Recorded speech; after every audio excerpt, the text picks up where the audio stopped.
முதல் ஓடியை வந்து இந்தியா அபாரமா வெற்றி பெற்றாங்க. 2வது ஓடியை வெற்றி பெற்று சீரிஸ வந்து சீல் பண்ணுவாங்களா? இல்ல இங்கிலாந்து கம்பேக் குடுத்து 1-9ல ஆக்குவாங்களாங்கிறத இன்னைக்கு பேசப் போறோம்.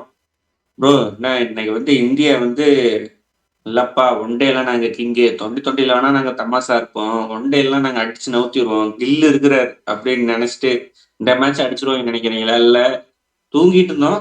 அசால்ட்டா ஒரு மேட்ச் வந்து போட்டீங்க. நாங்க அப்படியே ஒரு ஃப்ளைல வந்தோம். ஒரு லைட்டா காக்காய் வந்து பட்ட மாரி ஆயிருச்சு. இந்த மேட்ச்சுக்கு மேல வந்துருவோம் அப்படின்னு சொல்லிட்டீங்களா? இத ஆடிருவாங்கன்னு நெனைக்கிறீங்களா? இல்ல நான் எப்படி பாக்குறேன்னா, நம்ம ஒன் டேல சொல்ல போனா ஸ்ட்ராங் தான்.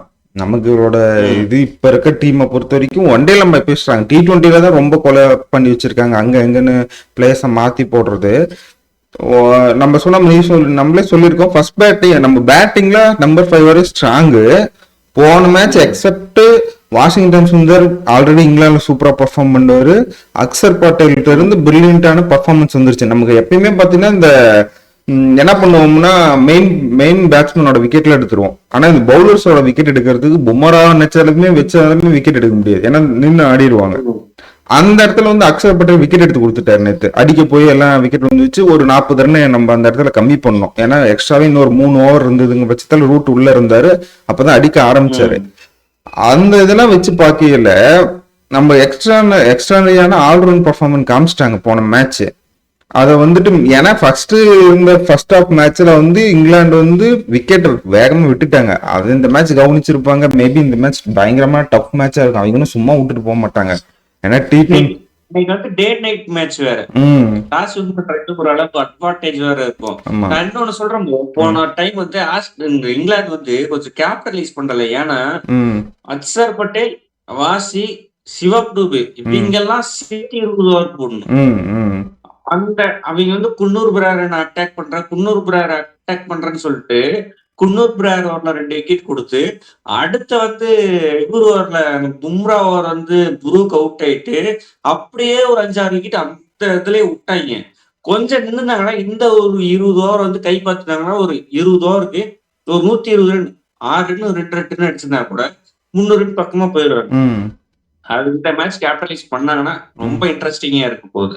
ஆமா அதனால பும்ராவோட பேட்டர் ப்ரோ. பும்ரா வந்து அந்த 6 ஓவர் போட்டாரு பாத்தீங்களா பவர் பிளேல. அந்த ஒரு 12, 13 ஓவர் வரணும். ம் செம்ம ஸ்பில் அது.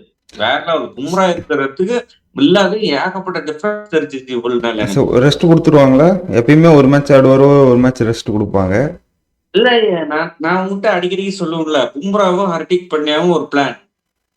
எந்த ஐசிசி டோர்னமெண்ட் முன்னாடி வருதோ 2020 வேர்ல்டு கப் வருதுன்னா 2020 மேட்சஸ் மட்டும் தான் விளையாடுவாங்க. ஒன் டே வேர்ல்டு கப் வருதுன்னா ஒன் டே மேட்சஸ் மட்டும் தான் விளையாடுவாங்க. எனக்கு தெரிஞ்சு 27 ஒன் டே வேர்ல்டு கப் வரும்னா ஹர்திக் பாண்டியாவும் பும்ராவும் ஒன் டே மேட்சஸ் மட்டும் தான் விளையாடுவாங்க. Accept Asian games. ம் ஏசியன் கேம்ஸ் மட்டும் அங்க போய் விளையாட போறாங்க. ம் ஏன்னா அதுவும் முக்கியம். அங்கேயும் கோல்டு வேணும். அப்படிங்கும்போது அங்க போய் விளையாடுறாங்க. மத்தபடி அவங்க 2020 மேட்சஸ் விளையாட மாட்டாங்க. இருக்கிற எல்லா ஒன் டே மேட்சஸ் விளையாடணும். பும்ராவே கடைசி எப்போ ஒன் டே மேட்ச் விளையாடுது? ம் நமக்கு ரத்த கண்ணீர் வந்த மேட்ச் 2023 வேர்ல்டு கப் ஃபைனல் விளையாடுனது கடைசியா. ம் அதுக்கப்புறம் முந்தா நேத்தே விளையாண்டார் மேட்ச் கரெக்டா. ம் ஃபிட்னஸ் மெயின்டைன் பண்ண ப்ரோ. 4 ஓவருங்கிறது யாருனாலும் எப்படி வேணாலும் போட்டு விளையாடணும். ம் ஒரு கால் உடஞ்சவங்க கூட முடியாதுன்னு எப்படியும் மெயின்டைன் பண்ணிட்டு போட்டு போயிடலாம். ம் 10 ஓவருங்கிறது வேற. 50 ஓவர் ஃபுல்லி நிக்கணும். அது ம் வேற. அதெல்லாம் கொஞ்சம் ஃபீல்டுல இருக்கத்தான் கத்துக்க முடியும். இல்ல அதுதான் இந்த எப்பயுமே T20 மேட்சஸ் சேர்ந்தாப்புல ஒரு 4 மேட்ச் இருந்தா 2 மேட்ச் உட்கார வச்சிருவாங்க. இது ஒன் டேங்கிறனால ஒரு மேட்ச் ரெஸ்ட் கொடுப்பாங்களான்னு நான் கேட்டேன். இல்ல கொடுக்க மாட்டாங்க. இல்ல சரி ஓகே சீரியஸ்ன்னு நம்ம அப்படியே பேட்டிங்க்கு வருவோம். சுபம் கில் எனக்கு என்னமோ ஃபேன் ஆயிருவேன்னு நினைக்கிறேன் ஒரு ஆடுற பேட்டிங்க்கு. Injury injury update. Injury update எதுவுமே சொல்லல அவங்க. இது வேற மேட்ச் பார்த்தீங்கன்னா ரொம்ப கிரிட்டிக்கலா இருப்பாரு. நேத்து தான் மேட்ச் முடிஞ்சுது. இன்னும் இதுக்கு திரும்பவும் மேட்ச். T20க்கு 2 நாள் கேப் கொடுத்தாங்க. ஆனா இதுக்கு ஏன் இவ்வளோ ஃபாஸ்டா முடிக்கிறாங்கன்னு தெரியல. இது அவருக்கு வேற இன்ஜுரி வேற இருக்கு. காலை பிடிச்சிட்டாரு. என்ன ஆக போறதுன்னு தெரியல. இல்ல இந்த கில்லுகிட்ட இருக்கிற ஒரு மைனஸ் என்னன்னா ம் இன்ஜுரி ஆனாலும் அடுத்த மேட்ச் இதாவது கஷ்டப்பட்டு ஆடுறாரு. ம் ஆடி அது பெரிய இன்ஜுரி ஆயிருமோன்னு எனக்கு பயமாவே இருக்கு. நீங்க எல்லா சீரீஸ் எடுத்து பாருங்க. கடைசி ஒரு 6 மாசமா ஒரு இன்ஜுரி ப்ரோனாவே இருக்காரு. ம் ம் அது ஏன் இப்படி கிராம்ஸ் வருது? ஒருவேளை கழுத்து பிடிச்சிக்குது அவருக்கு. என்ன பண்றாருன்னு எனக்கு தெரியல. ஃபிட்னஸ்ல ஒர்க் பண்றாரா இல்லையான்னு தெரிய மாட்டேங்குது. ம் ம் செம்ம பிளேயரு. ஆனா உண்மை சொல்லணும் ப்ரோ. ஒன் டேல சுமன் கில் மேல ஏறிதான் இந்தியா சவாரி பண்றது. 1000 சொல்லலாம். விராட் கோலி, ரோஹித் சர்மா, ராகுல் கிளாசிக் பிளேயர்னு கில் இல்லைனாலும் இங்கேயும் மாட்டிக்கும். இங்கே மாட்டிப்போம். எனக்கு என்னமோ இந்த மேட்ச் அவரு கில் ஆடலைன்னா மேபி கேப்டன் சிரேஸ் ஆயிட்டு போயிருவாங்களோன்னு தோணுது. சிரேஸ் ஆயிட்டு போயிட்டு நம்ம இல்ல இஷான் கிஷன் உள்ள வச்சு ஆட வச்சு பார்ப்பாங்க. நான் இப்பயும் சொல்றேன், ரோஹித் ஃபார்ம் ரொம்ப முக்கியம். எனக்கு விராட் கோலி மேல கன்சர்னே கிடையாது. அவர் ஆடுறாரு, நீ சீரீஸ்க்கு 2 செஞ்சுரி வந்துருது, அந்த கணக்கு இல்ல அவருக்கு. 1 செஞ்சுரியாவது வந்துருது. ரோஹித் சர்மா செஞ்சுரி, எங்க ஒரு ஓப்பனரா இருந்துட்டு ஒரு செஞ்சுரி கண்டிப்பா வேணும். அவர் செட்டாயினா இந்த பிளேஸை பிடிச்சிக்கிறது, எக்ஸ்பீரியன்ஸா இருக்காரு. 50 அடிச்சாரு 80 அடிச்சாருலாம் சத்தியமா பத்தாது. அவரு உள்ள செட்டாயினா எக்ஸ்பீரியன்ஸ் பிளேயர் இருக்கணும்னா ஃபீல்டிங் நிக்கிறதுக்கோ அட்வைஸ் சொல்றதுக்கோ தேவையில்லை. எனக்கு பேட்டிங்ல பர்ஃபார்ம் வேணும். அதனால கண்டிப்பா விட்டு ஒரு செஞ்சுரி தேவை.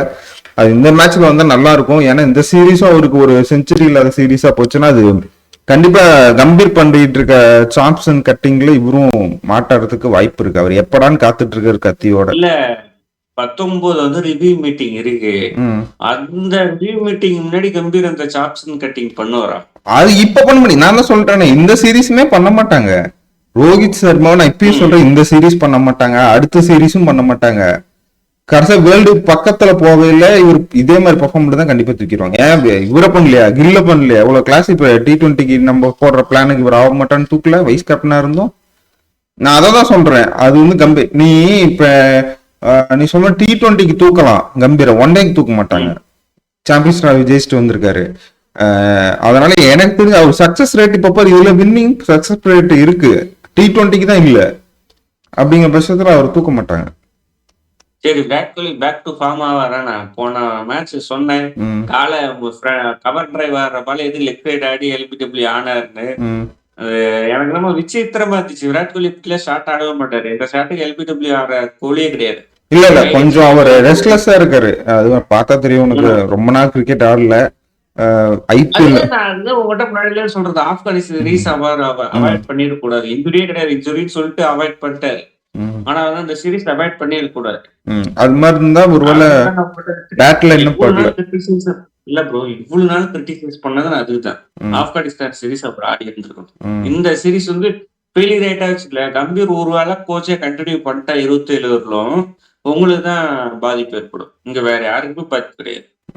தூக்கிடுவார், யோசிக்கவே மாட்டாரு அவரு. எனக்கு தெரிஞ்சு டீம் வந்து செம்ம இதுதான் இருக்கு. பவுலிங்கு பேட்டிங்கு பார்க்கும். டாப் 5 கீழே 5 அது பார்க்க நல்லா இருக்கு.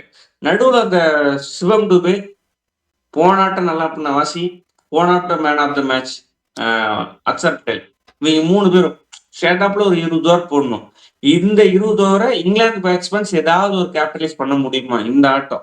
இல்ல இந்த வாட்டி தெரிஞ்சிச்சு. அவங்க போன வாட்டம் அவங்களுக்கு பிளைண்டா இருந்தது, யார் யார் இறங்கி யார் யார் பவுலிங் எந்தெந்த இடத்துல போக. நாமளே எதிர்பார்க்கல சிவந்து போய் உள்ள ஆடுவாருன்ட்டு. அதனால இப்ப அதெல்லாம் யோசிச்சு பிளானோட கரெக்டா நாம டீம் சேஞ்ச் பண்ண போறதுல சேம் டீம் சேம் பிளானோட தான் வருவோம். நமக்கு எக்ஸ்பர்ட் இவரு கில்லுக்கு போல ஈஷான் கிஷன் உள்ள வர மாதிரி இருக்காதான். இன்ஜுரி எப்படி இருக்குன்னு தெரியல, ஆனா அவர் ஆடுற மாதிரி தான் சொல்லியிருக்காங்க. அப்படி இருந்தா வேணா இப்படி சேஞ்சஸ், டீம் பெரிய சேஞ்சஸ்லாம் இருக்காது இந்த டைம். எனக்கு நான் இப்பயே சொல்றேன், நம்ம கடைசியா வைப்போம் இங்கிலாந்து வின் பண்ற மாதிரி எனக்கு நம்ம தோணுது. டே அண்ட் நைட் மேட்ச் வேற. போன மேட்ச் பகல் மேட்ச்னால எதுவும் தேத்திட்டோம். இல்ல எனக்கு வாசி இங்கிலாந்து பிச்சர்ஸ் ஏன் ஒன் டே டெஸ்ட்ல செட் ஆகுதுன்னா 4 அடிக்க முடியாது. வாஷிங் சுந்தரால 4-6 அடிக்கவே முடியாது. நான் இப்ப கையெழுத்து போட்டு தரேன். சிங்கிள் செம்மையா ரொட்டேட் பண்ணுவாப்ல. நீங்க இவரு அடிக்கிற நன்மைகிட்டு ஒன் டே வேர்ல்டு கப் எடுத்துட்டு போனீங்களா, உங்களாட்ட ஒரு முட்டாள் உலகத்துல யாருமே கிடையாது. நான் இன்னைக்கு சொல்றேன். சவுத் ஆப்பிரிக்கால பிக்சர்ஸ் எல்லாம் நீ ஜோகனஸ்பர்க் இருக்குல்ல, 38 சர்க்கிள்ல இருந்து எச்ச துப்படா 6 போர் கிரவுண்ட், அங்க வாசிக்கு இடமே கிடையாது. அங்க வேற கிட்ட ஒரு பயங்கரமான பிளேயருக்கு தான் வாய்ப்பு இருக்கு. நீங்க அதை புரிஞ்சுக்குங்க ப்ளீஸ், தயவு செஞ்சு புரிஞ்சுக்கங்க. ஒருவேளை சிவம் துபே அடிச்சு இந்த மேட்ச்ல ஒரு செஞ்சுரி தேவையில்ல, ஒரு 80 எல்லாம் அடிச்சிட்டாருன்னா அவரோட சீல் ஆயிரும்ல. 30 அடிக்க மாட்டான் ப்ரோ சிவம் துபே. சரி பாப்போம். சரி ஓகே. இது இங்கிலாந்துல வந்து பெத்தலை ஏன் ஓப்பனிங் பேட்டிங் வந்து போர்ஸ் பண்றாங்க. இதுக்கு முன்னாடி ஓப்பனிங் வந்து ஆர்சிபில வந்து ரொம்ப சொதப்பல். ஆனா 4வது இடம் 1 டவுன்லாம் நல்லா பண்றாரு. ஓப்பனிங்கே தான் ஆட வைக்கணுமா? இல்ல அவரு யங்ஸ்டரு. இப்ப அவங்க லாங் டைமா பாக்குறாங்க. இப்ப அவர் ஓப்பனிங் மட்டும் அவர் ஒருவேளை செட் ஆயிட்டாருன்னா அவங்களுக்கு இங்கிலாந்து பிரச்சனையே இல்லை. இன்னொரு 10 வருஷத்துக்கு ஓப்பனிங் அவர் பிடிச்சிக்கலான்ட்டு தான். வேற ஒன்றும் இல்லை. பெரிய காரணம் அது மட்டும் தான். பட்லர் அவ்வளவுதான், ரிட்டையர்டு ஸ்டேஜ்ல இருக்காரு. சரி இப்ப வந்து நம்ம பில்சால்ட்ட இப்ப இறக்கலாம்னு வச்சா அவர் அதிரடி விழுந்தா 3 விக்கெட் சரசரன்னு விழுந்துரும். பெத்தல் மாதிரி ஒரு குவாலிட்டி பிளேயரு, ஒரு நின்று ஆடக்கூடிய பிளேயர் அவங்களுக்கு ஒருவேளை செட் ஆயிட்டாருன்னா ட்ரை பண்ணி பாக்குறாங்க. ஒருவேளை செட் ஆகி இந்தியா மாதிரி ஒரு பவுலிங் லைன் அப்ல இவங்க செட் ஆயிட்டாருன்னா விரிய வச்சு போலான்ட்டு. அதுக்கு நீங்க வேற பிளேயர் தான் ஃபைன் பண்ணும். ஏன் சால்ட்டே ஆடலாம், என்னதான் போய் இப்ப ஒரு டாம் பேட்டன் வெளியே தான் உட்காந்துட்டு இருக்காரு. அவர் தூக்கி ஓப்பனிங் போறது ஓப்பனிங் பேட்ஸ்மேன் தானே அவரு. டாம் பேட்டன் மிடில் தான் ஆடிட்டு இருந்தாரு ஒரு காலத்துல ஓப்பனிங் பேட்டிங். இப்பதான் டீம்ல இடம் கிடைக்காதனால மிடில் ஆர்டர் பேட்ஸ்மேன் வந்துட்டாரு. ஏன் தலைவன் சாம் கரன் வந்து தூக்கி ஓப்பனிங் பேட்டிங் போடுங்க. சாம் கரன் மிடில் தான் கரெக்ட். ஓப்பனிங்ல இறங்கினா சுத்துதான். நீங்க தான் அதாவது வருங்காலத்தை பாக்குறீங்கன்னா சாம் கரன் ஒரு பியூர் ஆல் பண்ற மாதிரி இருக்கலாம்ல. பென் ஸ்டோக்ஸ் மாதிரி மாத்த சொல்றியா? பென் ஸ்டோக்ஸ் ஆல்ரெடி அந்த ரோலுக்கு தானே சாம் கரன் நல்லா தானே பண்ணிருக்கான். நல்லா தான் பண்றாரு. நான் ஓப்பனிங் இறக்கிட்டா ஜேக்கப் பத்தல் கீழே இருந்தா ஒரு நம்பிக்கை வரும். சாம் கரனை விட்டு நீ ஒரு 10 ஓவர் தான் உனக்கு வாய்ப்பு. அடிச்சு தள்ளி உனக்கு 10 ஓவர்ல நீங்க வந்து ஒரு 30-40 ரன் அடிச்சுட்டு வர அந்த இதை கொடுத்து விட்டா, அந்த ட்ரஸ்ட் கொடுத்தா சாம் கரன் பண்ணுவான். சாம் கரன் ஐபிஎல் ஓப்பனிங் பண்ணியிருக்கான், சிஎஸ்கே ஓப்பனிங் பண்ணியிருக்கான், பஞ்சாப் ஓப்பனிங் பண்ணியிருக்காங்கல்ல சாம் கரன் பண்ணிருக்கான். அது அவங்க டீம்ல இன்னுமே கேப்பபிள் நிறைய பிளேயர்ஸ் இருக்காங்க. இவங்க நம்ம டீம் மாதிரி போயிட்டு நமக்கு மிடில் ஆர்டர் தேடணுங்கிற மாதிரிலாம் அவங்க டீம் ஓப்பனிங் தேடணும். ஓப்பனிங் ஆப்ஷன் நிறைய இருக்கு, ட்ரை பண்ணி பாக்குறாங்க. அவ்வளவு இது ஜேம்ஸ் கோல்ஸ்னு ஒரு பிளேயர் இருக்கான் ப்ரோ. சன்ரைஸ் ஈஸ்டர்ன் கேப் விளையாண்ட பிளேயர், செம்ம பிளேயர். ஒரு left arm spinner, left arm batsman, செம்ம. அதாவது இந்த காலத்து 20 பேட்ஸ்மேன் கிடையாது. 40 50 ரன் அடிக்கிற பேட்ஸ்மேன். அவனை உள்ள எங்கேயாவது எப்படியாவது ஒரு இன்க்ளூட் பண்ண முடிச்சுன்னா நல்லா பிளே பண்ணி தருவான். இந்த வருஷம் எஸ்ஏ 2020 சன்ரைஸ் ஈஸ்டர்ன் கேப்பும் நல்ல சீசன் அவனுக்கு. அவனை ஏதாவது ட்ரை பண்ணலாம். பிளேயிங் 15ல இருக்கான். இன்னொன்னு பிரைடன் கார்ஸ் வந்து வந்திருக்கான். ரொம்ப நாளா இன்சூரியில தான் தலைவன். டீம்ல வந்து போன மேட்ச்க்கு அப்புறம் ஆட் பண்ணிருக்காங்க. எனக்கு தெரிஞ்சு ஜாஸ் டேங்க்கு பதில் உள்ள வருவா அப்படியோன்னு தோணுது. ஜாஸ் டேங்க் நல்லா தானே போட்டாரு. எனக்கு பேஸ் மேல யார் மேலே கை வைக்க மாட்டாங்கன்னு தோணுது. ஸ்பின்னர்ஸ் யாராவது கிடைச்சா முதல்ல சர்டனிட்டி தான் இருந்தான் பிளேயிங் லெவல்ல. இன்சூரிக்கு அப்புறம் தானே இப்ப ரிட்டர்ன் வந்தனால அவனுக்கு யாராவது ஒரு வழி கொடுக்கணும்ல. இதுல என்னன்னா Brydon Carse pure and pure power play போடுவாரு. ஸ்விங் ஆகும். பேட்டிங் ஆடுவான் கீழே. ஜாஸ் டேங்க் பேட்டிங் கிடையாதுல்ல, அத யோசிப்பாங்களோ. அந்த டீமுக்கு அண்டரை 11 பேரும் பேட்டிங் ஆடுறானுங்க. இந்த மாதிரி இதுலதான் இங்கிலாந்து. ஆனா அந்த விஷயம் 11 பேர் நல்ல ஆல்ரவுண்டர் வச்சிருக்காங்க. ஆனா கடைசியில அந்த மேட்ச் சொதப்பி இருக்கு தேவையில்ல. போன மேட்ச் சொதப்பிட்டானுங்க. எனக்கு ரூட் மேலதான் போனாட்டம் வருத்தம். அந்த இடத்துல ரூட் நின்னு ஸ்ட்ரைக்கே தந்துடக்கூடாது பவுலர்ஸ்க்கு. நீயே நின்னு ஆடி இருக்கணும். பட் வாஷிங்டன் சுந்தர் இப்பதான் டெய்லண்டர் வச்சுட்டு ஆடுவாப்ல 2 வருஷமா. வாஷிங்டன் சுந்தர் நான் இன்னைக்கு இந்த ஸ்டேஜ்ல ஏன் கழுவி ஊத்துறேன்னா, ஏன்னா நாங்க பார்த்த 2-3 மேட்ச் இங்கிலாந்துல மெல்போர்ன்னா சிட்னின்னு தெரியல ஒரு மேட்ச் ப்ரோ. அவன் நினைச்சுதானே மேட்ச் வின் பண்ணியிருந்திருக்கலாம். அவன் நினைச்சுதான் மேட்ச் டிரா பண்ணிருக்கலாம். கரெக்டா 2வது பால் சிங்கிள் கொடுத்துறது டெய்லண்டருக்கு, சிராஜுக்கும் பிரசீத்துக்கும் கொடுத்துட்டு ஸ்டார்க்கு கம்மியன்ஸ் வந்து அவங்க விக்கெட் எடுத்துட்டு போயிருவாங்க. அது மாதிரி தலைவன் மட்டும் தான் வாசி. அதனாலதான் எனக்கு வாசி சுத்தமா பிடிக்காது போனது காரணமே. டெய்லண்டரை வச்சு அதெல்லாம் ஒரு கலை. அந்த கலைய ஜோ ரூட் இன்னமும் கத்துக்காது. எனக்கு ரொம்ப வருத்தமாயிடுச்சு. ஜோ ரூட்டுக்கு இல்ல ஜோ ரூட்டுக்கு அந்த மாதிரி இப்பதான் அவரு எனக்கு தெரிஞ்சு ரொம்ப நாள் கழிச்சு டெய்லர்ன்ற கூட பார்ட்னர்ஷிப் போடுறாரு. இல்லைன்னா அந்த சைடு வேற யாரோ நின்றுட்டு இருப்பாங்க. ஒரு அப்பயே வந்து 260 வந்துடும். கடைசியா ஒரு அடி வச்சு 300 போயிருவாங்க. அப்படித்தான் வந்துரு. இப்படி யாரும் ரெக்கவரி ஆகல. டாய்சனும் டெய்லண்டர் மாதிரிலாம் இல்ல, நல்ல ஆல்ரவுண்டர் தான். ஒரு நல்ல ஆல்ரவுண்டிங் பர்ஃபார்மன்ஸ் காட்டினாரு. அவருக்கு ப்ரெஷரே போடல. ரூட் இப்ப அவரும் அந்த பக்கம் பால் சாப்பிட்டு இருந்தானா ரூட் மேல ப்ரெஷரே இருக்கும், அடிக்க போய் அவுட் ஆயிடுவாரு. ப்ரெஷரே தெரியலையா, அடிச்சுக்கிட்டே எல்லாம் இருந்தாரு. இல்ல டெய்லண்டரை வச்சு ஆடும்போது உங்களோட ஹீரோயிசம் காட்ட முடியும். காட்டுங்களா, நல்லா காட்டுங்க. சரி, அதுக்கப்புறம் இன்னொரு நியூஸ்.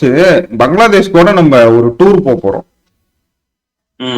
புதுசா இடைச்சர்களா திரும்பி செறிவிட்டாங்களாம். அதுக்கு வந்து எமர்ஜென்சி அப்படின்னு சொல்லிட்டு எமர்ஜென்சியா ஒரு இது டூர் போறோம் பங்களாதேஷ் கூட, ஏதோ நீ கூட சொல்லிட்டு இருந்தேல பங்களாதேஷ்ல ஏதோ போய் விளையாட போறோம் அப்படின்ட்டு. ஏசியன் நடக்க போகுது 2027 ஒன் டே வேர்ல்டு கப் முன்னாடி. அதுக்கு முன்னாடி இப்ப எமர்ஜென்சியா ஒரு ஒரு சீரியஸ் சரி இருக்காங்க, அது என்னன்னு தெரியல, என்ன T20 ஒன் டேவா 2 சீரீஸ் அடி வாங்க போறோம். அப்ப நம்ம பங்களாதேஷ்ல அட்டி புடக்க போறீங்க நம்மள அவங்க என்னன்னு தெரியல. இப்ப அவங்க விளையாட வரமாட்டேன்னாங்க, இப்ப திடீர்னு என்ன மனமாற்றமோ தெரியல. அவங்க வந்துட்டு ஏதோ பிசிசிஐயோட நாங்க எதுவும் மோதல் போக்கு இல்ல அப்படின்னு சொல்லிட்டு கரெக்ட் சொல்லிட்டாங்க. ஐபிஎல் வந்து முஸ்தாபிசூர் வந்து பேன் பண்ணதுக்கு அப்புறம் இல்ல அதுதான் அந்த சொல்லிட்டாங்க. இப்ப நாம தான் அங்க போறோம், அவங்க இங்க வரல, நாம தான் அங்க போறோம். ஆமா அதுதான் ப்ரோ, அதுதான் பங்களாதேஷ் பிளஸ். பங்களாதேஷ் வந்து பங்களாதேஷ்ல என்னைக்குமே ஸ்ட்ராங், அதனால மேட்சஸ் நல்லா இருக்கு. பங்களாதேஷ் தப்பத்தவர் இந்தியா வந்துட்டாங்கன்னா ரொம்ப ஒன் சைட் மேட்ச். ஆப்கானிஸ்தான் பார்த்தோம்னா அது மாதிரி ஆயிரும். இல்ல அதான் நாம அங்க போறோம். இல்ல வெயிட் பண்றாங்க ஒன் டேன்னு தான் நினைக்கிறேன். ஏன்னா எனக்கு தெரிஞ்சு வேர்ல்டு கப் இதெல்லாம் இருக்கறனால ஒன் டே சீரீஸா தான் இருக்கும்னு நினைக்கிறேன். அது என்ன சீரீஸ், என்ன சீரீஸ்ன்னு அவங்க சரியா சொல்லல. விளையாட போறோன்னு மட்டும் தான் சொல்லியிருக்காங்க. ஆகஸ்ட்ல வருது, ஆகஸ்ட் 1ல இருந்து 13க்குள்ள, அதுக்குள்ள மேட்சஸ் நடந்து முடிஞ்சிருதுன்ட்டு. பாரு என்ன எனக்கு தெரிஞ்சு இந்த என்ன சீரீஸ் வந்துகிட்டே இருக்க, ரெஸ்டே கிடையாது. இப்ப அடுத்தது ஜிம்பாவே, அப்படியே போய்கிட்டே இருக்க, நிக்கவே விட மாட்டேங்கிறேன். ஸ்ரீலங்கா விடுங்க, நமக்கு வருஷமுள்ள வேலை இருக்குதுங்க. இடையில கொஞ்ச நாள் தான் கேப் கிடைச்சது, அதுங்காட்டியும் ஒண்ணு போட்டு பங்களாதேஷ் கூட ஒரு 10 நாள் அப்புறம் போயிட்டு வா அப்படிங்கிறாங்க. ஆப்கானிஸ்தான் சீரிஸ் மட்டும் தான் ஃப்ராங்கா சொல்லணும்னா நமக்கு ரெஸ்ட், மொக்க சீரிஸ் அது மட்டும்தான். சரி ஓகே ஓகே ப்ரோ, உங்களோட டாக் சொல்லுங்க, யார் வின் பண்ணுவாங்க? இல்ல எனக்கு இங்கிலாந்து மாதிரி தோணுது. போன மேட்ச் சுட்டுட்டாங்க, இந்த மேட்ச் இங்கிலாந்து வின் பண்ணிடுவாங்களோ தோணுது. டே அண்ட் நைட் மேட்ச்ங்கறனால அவங்க சைடு அட்ஜஸ்ட் எடுக்கிறேன். போன ஆட்டம் வந்து நான் வந்து இந்தியா சொன்னேன், இந்த ஆட்டம் வந்து இந்த ஆட்டமும் இந்தியாவே சொல்றேன். என்ன காரணம் ஏதாவது? சரி ஓகே பாப்போம். நான் சொன்ன ஸ்கின்ஸ் போட்டிங்களான்னு யோசிச்சு செம்ம இன்ட்ரெஸ்டிங்கா இருக்கு. 3வது மேட்ச்ல நல்லா ப்ரிவியூ பண்ணும்ல. சரி சரி, இதோட இந்த வீடியோ முடிச்சுக்கலாம். எல்லாத்துக்கும் பாய் பாய் பாய்.